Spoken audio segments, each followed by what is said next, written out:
తెలంగాణ రైతులకు సంబంధించి ఒకటి వ్యవసాయం పండగలా చేయడమే, రెండవది రైతుకు ఉన్న బాధ్యత రుణం లేదంటే ఇతరత్ర అంశాల్లో ఏ విధంగా పాలు పంచుకోవాలి ప్రభుత్వం అనేది, మూడవది రైతులకు సంబంధించిన భూములు వాటి రెవెన్యూకి సంబంధించిన అంశంలో ఏ విధంగా వాళ్ళకు భద్రతనివ్వాలని, నాలుగవది ఎక్కడైతే వాళ్ళ భూములు కోల్పోతారో అక్కడ ఏ విధంగా RRR అంటే ఏ విధంగా వాళ్ళ కంపెన్సేషన్ సిస్టమ్ ఎస్టాబ్లిష్ చేయాలనే దాని దగ్గర ప్రభుత్వం చాలా స్పష్టత ఉంది. వ్యవసాయం పంటలు దీని విషయంలో పంటకు పెట్టుబడికి సంబంధించి రైతు భరోసా సంక్రాంతి నుంచి రాబోతున్నది. రైతు రుణమాఫీ అందరి రైతులకు 2 లక్షల లోపు ఉన్న వాళ్ళకు 2 లక్షల పైన ఉన్న వాళ్ళకు కూడా విధి విధానాలకు సంబంధించి మీ దగ్గర నిబంధనలు ఉన్నాయి, వాటిని సరిచూసుకొని కలెక్టరేట్లో వాటిని పరిష్కరించుకునే ప్రయత్నం చేయాల్సిందిగా వారికి విజ్ఞప్తి చేస్తూ, ఏదైతే ఐకేపీ సెంటర్లు కానీ మిల్లర్స్ నుంచి వచ్చే సమస్యలను పరిష్కరించడమే కాకుండా మద్దతు ధరతో పాటు అదనంగా బోనస్ సన్నబియ్యానికి ఇస్తామనే దాన్ని మొదలుపెట్టిన పరిస్థితిని గమనించండి.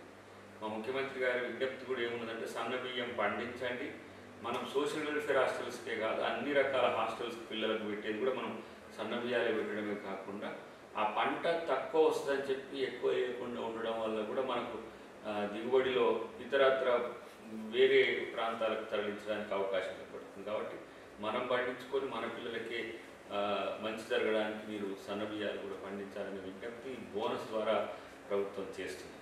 కాబట్టి సివిల్ సప్లైకి సంబంధించి 9 రకాల అపరాలకు సంబంధించి అన్నింటినీ కూడా ఏ విధంగా వస్తాయనేది ఉత్తమ్ కుమార్ రెడ్డి గారి నేతృత్వంలో దాన్ని పెద్ద ఎత్తున చర్చ జరుగుతున్నది. దాంతోపాటు రేషన్ కార్డు కూడా అది త్వరలో మరి వస్తుంది. కాబట్టి ఇది రైతులకు వీటికి అన్నిటికీ లింక్ ఉన్నది.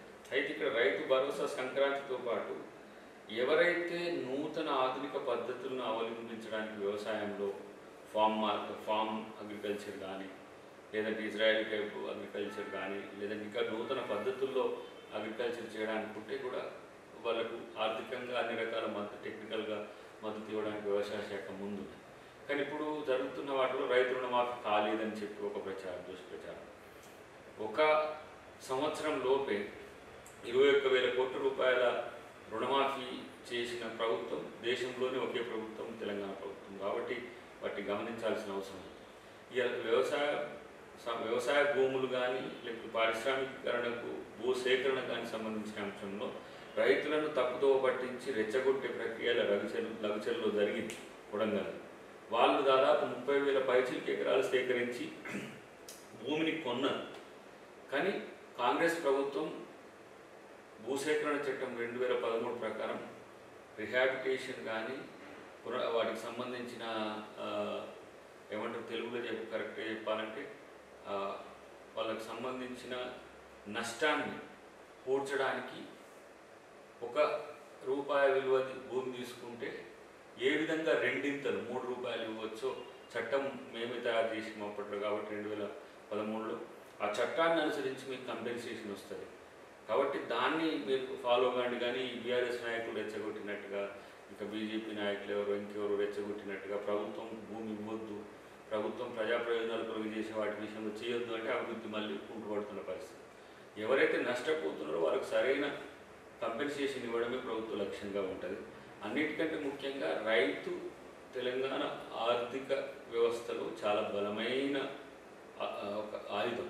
కాబట్టి రైతును మరింత స్ట్రెంథనింగ్ చేయడానికి, తర్వాత వ్యవసాయ పనిముట్లకు సంబంధించి సబ్సిడీలు ఇవ్వడం, GST తగ్గించడమే కాకుండా వ్యవసాయాన్ని మరింత మెరుగుపరచడానికి కావాల్సిన ఇరిగేషన్ సంబంధించి కూడా ఒక కొత్త ఆలోచనతో ఇప్పుడు పాలమూరు రంగారెడ్డి కంప్లీషన్ చేయడం కానీ, కొన్ని మిగతా ప్రాజెక్టులను కంప్లీషన్ చేయడం కానీ, మళ్ళీ రీడ్రెస్ చేసి పాడైతే చేయవల్ల విషయంలో ఏ విధంగా మనం రైతులకు మరింత నీరుని అందించవచ్చు అంటే మోటార్స్ కానీ ఇతరత్ర అవకాశాలు కాకుండా పాండ్స్ అంటే చెరువులతో ఇట్లనే కాకుండా కెనాలైజేషన్ పెంచడానికి ఇప్పుడు చుక్క నీరు కాళేశ్వరం నుంచి రావట్లేదు. దానికి మనం 150,000 కోట్ల పైచిలకు వెచ్చించినాం. అదంతా కూడా పేద ప్రజలకు సంబంధించి మనం అభివృద్ధి సంక్షేమాలకు పెట్టుకునే పరిస్థితి ఉంది.